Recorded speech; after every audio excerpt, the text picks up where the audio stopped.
It's the E-Commerce Minute, your daily dose of e-commerce, tech, and retail news with your hosts Bart Mraz and John Suter. The E-Commerce Minute is a production of Sumo Heavy, a digital commerce consulting firm in Brooklyn, New York, and Philadelphia. Find us on the web at sumoheavy.com. It's E-Commerce Minute, episode 242. In today's episode, Uber wants to know if you're wasted or not. So you had a bad day.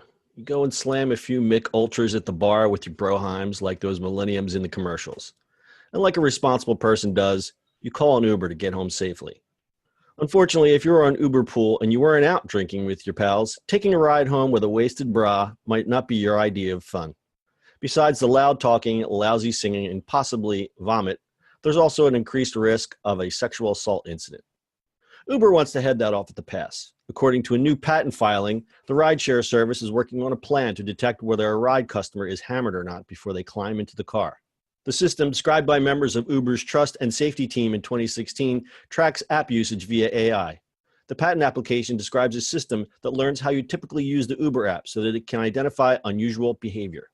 Things like if they commit typos, how precisely a user clicks on links and buttons, their walking speed, and at the rate of which they drop their phone. Factors like these are plugged into Uber's planned algorithm, along with details about when and where the ride was requested. A late-night Uber call, or one that's from an area loaded with bars, would tip the system off about a rider's sobriety differently than a daytime call from the suburbs. Sobriety levels might only match with drivers who are trained or experienced with handling people in this state, or the rider might be prevented from joining a carpool. For Uber drivers, dealing with drunk passengers is a drawback of the job. It would be cool if drivers got extra money for picking up drunk passengers. It's not a big deal, but it definitely gets old after the 25th time, Harry Campbell, author of the Rideshare Guide blog, told CNN Money. It all sounds great, but as The Verge pointed out, rejecting rides for drunky McFratboy might put him in the dangerous position of trying to drive himself home. The patent is just a concept right now, so the idea could change significantly by the time it goes live. Until then, prepare for some possible backseat karaoke when taking Uber Pool. Well, yeah, I mean, the biggest problem with this is the reason to take Uber is so you don't drive. I don't know, man. Yeah, so we have to look at it from a couple different perspectives. When I look at it from the driver's perspective, it's like rolling the dice every time you pick up a passenger. I always think, oh, I could probably drive Uber. And then I think of scenarios like this, and I'm like, no, thank you. Yeah, I mean, I've talked to a whole bunch of Uber drivers everywhere, and some of them just drive during the day. They're like, we don't want to deal with it. Right. Although, at night, if you're prepped for it, like, you will make more money. Yeah, so that's what they're saying is like there are drivers who prefer to work the night shift because they know how to handle this. Now you get, I talk to some Uber drivers, and I always talk to them, and they're like, I would never drive at night, or I would never drive down where the Shore bars are because that's where all the crazy people are, and it's just not worth it because they're obnoxious. They don't, they probably don't tip, and it's just a hassle. Yeah, I mean, I think here in New York, I think if you do throw up in your taxi, I think you have to pay more or something like that. Yeah, you have to pay a fine, don't you? Yeah, I think it's a fine. Cleanup fee in quotes. Yeah. Because the problem is the taxi can no longer drive. He literally has to go back and clean it.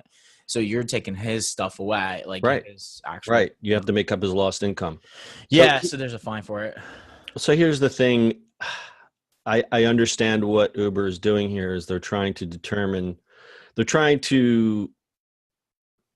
make it more comfortable for people who are taking Uber Pool and have to deal with this crap. The problem is, and as Verge pointed out, is that drunky McFratboy, his ride gets rejected. What do you think he's going to do? He's going to go, okay, I'm going to jump in the car, or he's going to do something, maybe not as dangerous, but maybe obnoxious. Whatever. Drunk people are unpredictable. Yeah, I mean the fact that newsflash. Yeah, I mean the fact that they're calling Uber when they're drunk is a good thing. Yes, it sucks, but and yes, I have every sympathy for the driver that there's throw up, but The Verge pointed out another kind of disturbing angle to this. Drivers wouldn't use it as a deterrent, but as a draw. They would say, and this all comes down to driver screening, which I know Uber is trying to address this right now. But they would use it as a draw. So the guy would look and say, "Oh, drunk passenger. Hope it's a girl," And there have been more than 100 cases of assault and abuse at the hands of drivers, Yeah. and that's over the past 4 years. So this is a real thing. Now, who's to say that a cab driver wouldn't do that? But it's still it's still a safety issue on both ends. Yeah, absolutely. I just that to me the whole the whole abuse and stuff like that's weird. I mean, you're as a driver, people are like, I just don't understand that. I'm too confused about it. Yeah, well, some people don't have the best intentions in life, Bart, and that's just the way it is. Yeah, I guess that's true. You never know who's behind that Uber. All right, sorry guys for a sad news story, but I've had Uber drivers pass out at lights. I've had Uber drivers who literally talk to me looking over the seat of their car as they're driving, like the whole ride. I haven't had that happen. It's just you roll the dice, the driver rolls the dice. That's kind of the tax you pay on having rideshare service. Hey, cabs are the same thing, but now that ride shares are so ubiquitous and there's so many drivers out there, I just question how they're dealing with driver screening. And I know that the new CEO, whose name I cannot pronounce, is addressing some of these things. So we'll see in the next year what happens with Uber. Yes.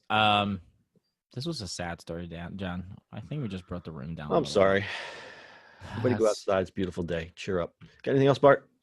No. Hopefully better news tomorrow. All right. That's your e-commerce minute for today. We'll see you on the internet tomorrow. Cheer up, everybody. That's it for today's show.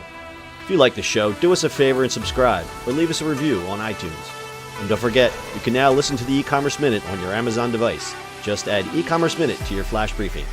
And finally, if you have a comment or suggestion or just want to say hi, find us on social media @SumoHeavy.